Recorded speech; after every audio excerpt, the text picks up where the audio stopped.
আপনারা সকলে অবগত আছেন, গত মঙ্গলবার দিবাগতরাতে বিশ্ব ইজতেমাকে সফল করার জন্য, কাজ করবার জন্য দেশের বিভিন্ন জায়গা থেকে নিরীহ মুসলিম কেরাম যারা ইজতেমার মাঠে অবস্থান করছিলেন, রাতের গভীরে রাত 3:30টার দিকে ঘুমন্ত নিরীহ নিরস্ত্র মুসল্লি ভাইদের উপরে হাতবন্ধী ডাকাতরা নির্মম হত্যাযজ্ঞ চালিয়েছে। আমরা দেখেছি চারটি তাজা প্রাণ লাশ হয়েছে সাজারিদের অস্ত্রের আঘাতে। সরকারিভাবে যদি ওই তথ্য প্রকাশ হয়েছে, কিন্তু আমরা জানতে পেরেছি আরো অগণিত লাশ গুম করা হয়েছে, নদীতে ভাসিয়ে দেওয়া হয়েছে। ভুক্তভোগী আক্রান্তের শিকার মুসল্লিরা এবারে বলেছেন আমার পাশের ব্যক্তিকে হত্যা করা হয়েছে, আমার পাশের জনকে হত্যা করা হয়েছে। আরেকজন বলেছেন, মিডিয়ায় এসেছে, সে বলেছে অনেক লাশ পানিতে ভাসিয়ে দেওয়া হয়েছে। আমরা ইসলাম স্পষ্ট বলতে চাই, ইসলামের নামে এই হত্যাযজ্ঞ যারা চালিয়েছে তারা তাবলীগ তো দূরের কথা, ন্যূনতম মুসলমানদের কাতারবদ্ধ হতে পারে না। আমরা এই নির্মম হত্যাযজ্ঞের জঘন্যতম নিন্দা জ্ঞাপন করছি, ঘৃণা প্রকাশ করছি। ইসলামের নামে, সাদের নামে যারা মানুষকে বলি দিয়েছে তারা মুসলমান হতে পারে না। সম্মানিত উপস্থিতি, তাদের শিকড় কিন্তু অনেক গভীরে। অনেক আমাদের প্রাক্তন সাবেক ধর্মমন্ত্রী জনাব মাওলানা শেখ আব্দুল্লাহ বলেছিলেন, সাদিয়ানীদের কাছে, জুবাইরপন্থীদের কাছে ইসরায়েল থেকে টাকা আছে, আমার জানা আছে। আমরা বলতে চাই, সত্যিকার অর্থেই এদেশের সাহায্যরা নিজেদের টাকায় চলে না, ওরা ইসরায়েলের নাচের পুতুল হয়ে কাজ করছে। ওদের উদ্দেশ্য ছিল ইসলামকে বন্ধ করে দেওয়া, তাবলীগের পক্ষে বন্ধ করে দেওয়া, দাওয়াত তাবলীগের সুবহান এই কাজকে প্রতিবন্ধক করা। আমি মনে করি তারা ইজতেমার মাঠে গত পরশুর হামলার মাধ্যমে তারা তাদের সাক্ষ্যে সফল করার চেষ্টা করেছে। কথা বলে ভিন্ন রেখে আমাদের স্পষ্ট বক্তব্য হলো, সারা দেশ নিয়ে আমাদের কেন্দ্রীয় ওলামাকে আমরা কথা বলবেন, ঠিক আছে, কিন্তু এই 43 নং ওয়ার্ডের ক্ষুদ্র পরিষদ থেকে আমরা সমস্ত আলেম ওলামারা 43 নং ওয়ার্ডের যতগুলি মসজিদ রয়েছে, যতগুলি আলেম ওলামা মাদ্রাসার মুহতামিমিন রয়েছেন, তাদের সবার বক্তব্য অভিন্ন।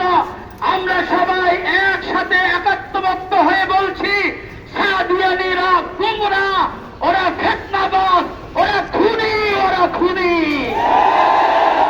সুতরাং রাতের গভীরে মানুষ হত্যা করে, দিনের বেলা তাবলীগ করবে, কিতাবের তাহরিফ করবে, কাজ করবে, এটা এদেশের মানুষ মেনে নিবে না, নিবে না।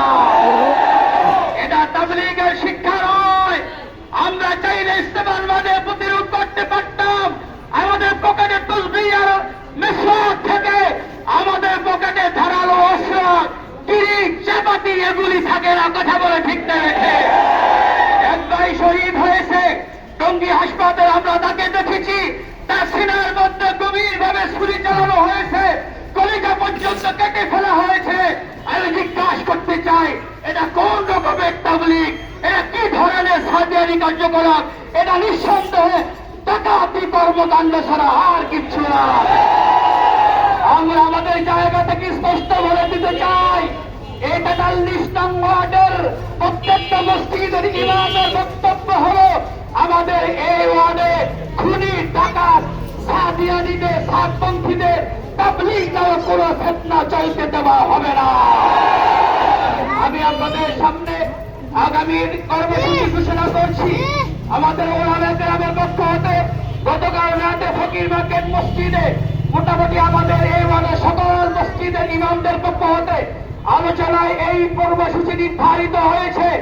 আগামী 3 দিনের মধ্যে আমরা সাহায্যকারীদের কার্যকলাপ বন্ধ করার জন্য আমাদের ওয়ার্ডের প্রতিনিধি মসজিদের মুতাওয়াল্লি সভাপতি সেক্রেটারি তাদের বরাবর আমরা দরখাস্ত রাখবো, অনুরোধ করবো যেন তাদের মসজিদে কোন সাদিয়ানি যুবাই কোন রকম জিহাদপন্থী কেউ যেন কোন ডাকাত যেন কিতাব নিয়ে তালিম করার দুঃসাহস না দেখায়। আমাদের দ্বিতীয় কর্মসূচি হবে, আমরা ওলামায়ে কেরামকে নিয়ে সবসময় এই দাবি জানাবো। আজকের এই বিক্ষোভ মিছিল থেকে আমরা দাবি জানাচ্ছি, যেই কুলাঙ্গাররা খুনি সন্ত্রাসীরা ইস্তেমার মাঠে হত্যাযজ্ঞ চালিয়েছে, আগামী 24 ঘন্টায় তাদেরকে গ্রেফতার নিশ্চিত করতে হবে।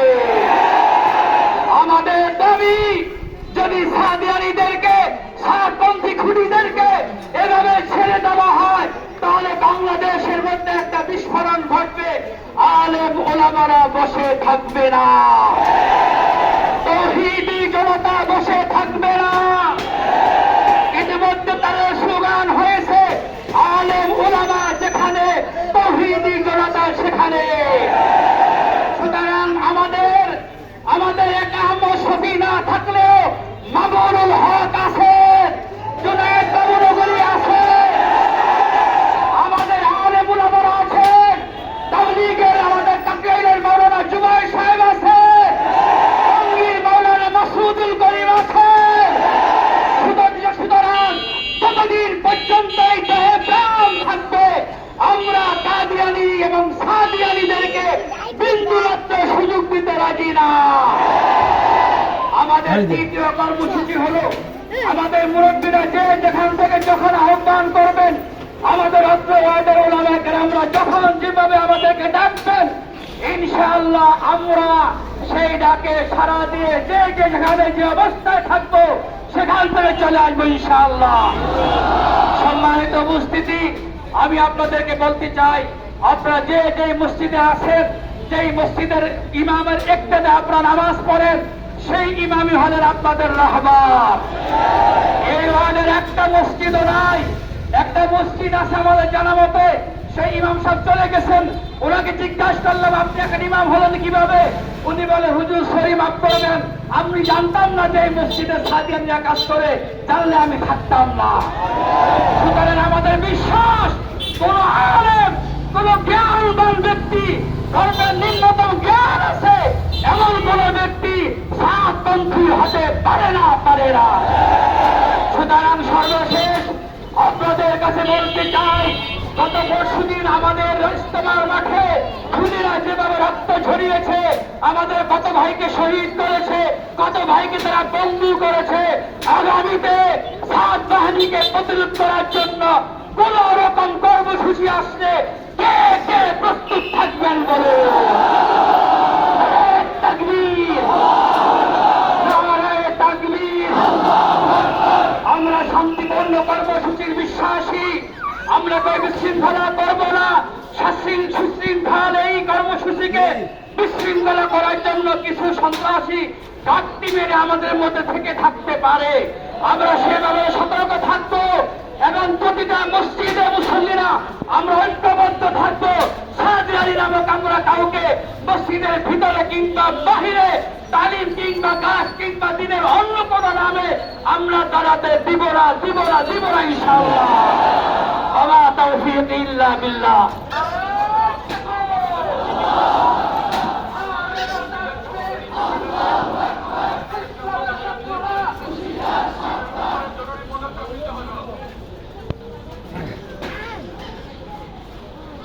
সম্মানিত উপস্থিতি, এদেশের ছাত্র জনতা